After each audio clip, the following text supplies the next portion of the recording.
उस पल जब आग ने अचानक फ्लेयर मारा,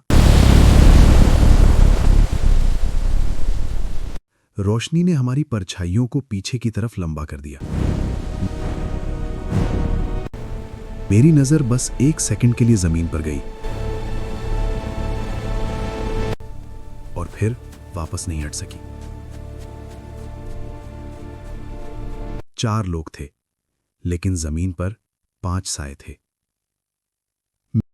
मैंने पलक झपकाई, सोचा शायद एंगल का इशू है। आग कभी तेज कभी धीमी हो रही थी, लेकिन जब मैंने धीरे से अपना हाथ हिलाया, मेरी परछाई हिली, गणेश की भी, बाकी 2 की भी। 5वीं परछाई सीधी खड़ी रही, जैसे वो रोशनी की नहीं, किसी और जगह की हो। मैंने सीधा सामने देखा।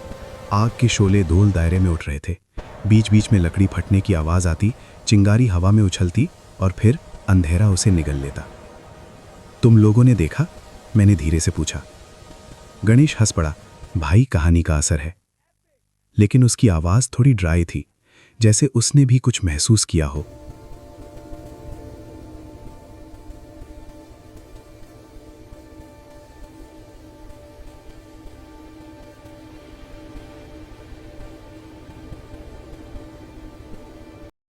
बस माना नहीं चाहा। जंगल बिल्कुल चुप था, न झिंगुरों की आवाज, न पत्ते हिलने की, सिर्फ लकड़ी का जलना।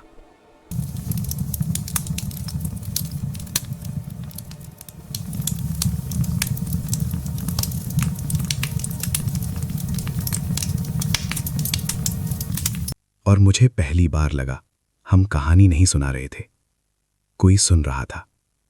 हम टेंट्स में चले गए। किसी ने ऑफिशियली डर एक्सेप्ट नहीं किया, लेकिन किसी ने गुड नाइट भी प्रॉपरली नहीं बोला। मैं स्लीपिंग बैग में लेटा था, लेकिन आंखें बंद करते ही वही आग नजर आती, वही गोल दायरा, वही 5वां साया। टेंट के बाहर से हल्की सी मिट्टी पर कदम घिसने की आवाज आई।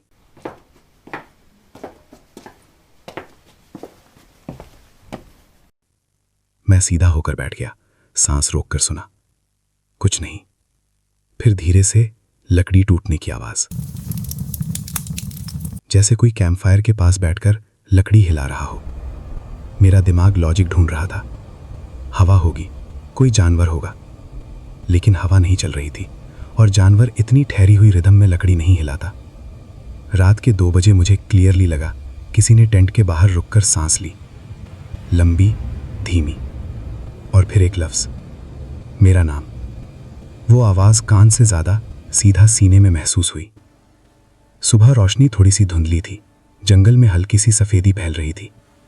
गणेश सबसे पहले बाहर निकला। उसने हमें बुलाया नहीं, बस खड़ा रहा। मैं भी बाहर आया। कैंपफायर की जगह पर राख अब भी हल्की सी गर्म थी, लेकिन मिट्टी पर जो निशान थे उन्होंने सांस रोक दी। 4 अलग अलग जूतों के प्रिंट्स और एक 5वां, वो नंगा पांव का था, बिल्कुल सीधा आग के पास तक आया हुआ, फिर वहीं रुक गया, जैसे कोई रात भर खड़ा रहा हो। हम चारों ने एक दूसरे की तरफ देखा। इस बार किसी ने मजाक नहीं किया। गांव के पुराने हिस्से में एक बूढ़ा चौकीदार रहता था। उसने हमें देखते ही पहचान लिया। फिर आग जली? उसने सीधा पूछा।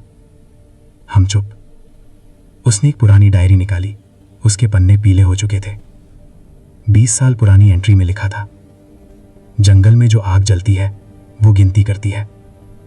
अगर दायरा अधूरा रह जाए तो वो खुद पूरा करती है। मेरे हाथ ठंडे हो गए।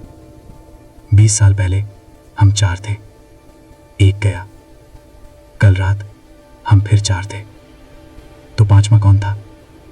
बूढ़े ने बस इतना कहा, आग कभी भूलती नहीं।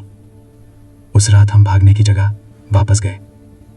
डर के साथ एक अजीब सी क्यूरियोसिटी भी थी, जैसे जवाब लेना जरूरी हो। हमने फिर लकड़ी इकट्ठी की, मैच चलाया, शोले धीरे से उठे। इस बार हवा चल रही थी, लेकिन सिर्फ दायरे के अंदर।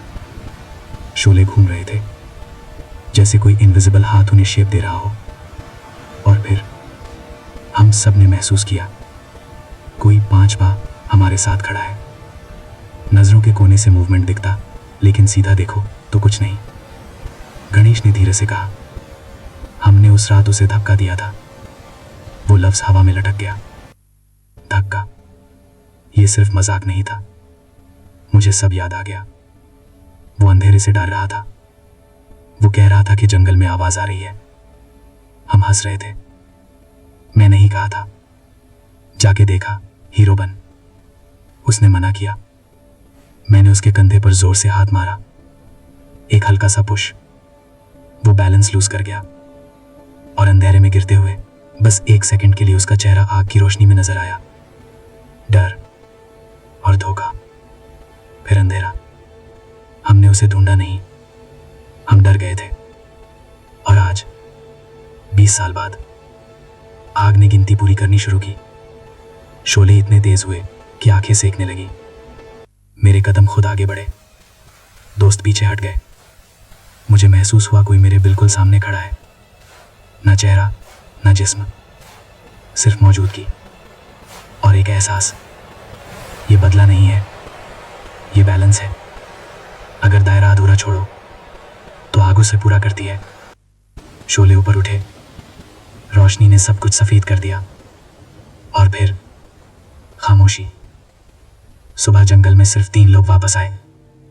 किसी ने कुछ नहीं पूछा। गांव वालों ने सिर्फ एक नजर डाली, फिर चुप हो गए। कैंप फायर की जगह पर राख ठंडी थी और मिट्टी पर 4 निशान थे। इस बार दायरा मुकम्मल था। कुछ आग सिर्फ लकड़ी नहीं जलाती, वो इंतजार चलाती है। और जो सच तुम अंधेरे में छुपाकर सोचते हो कि वक्त उसे दबा देगा, वो एक दिन रोशनी बनकर सामने खड़ा हो जाता है।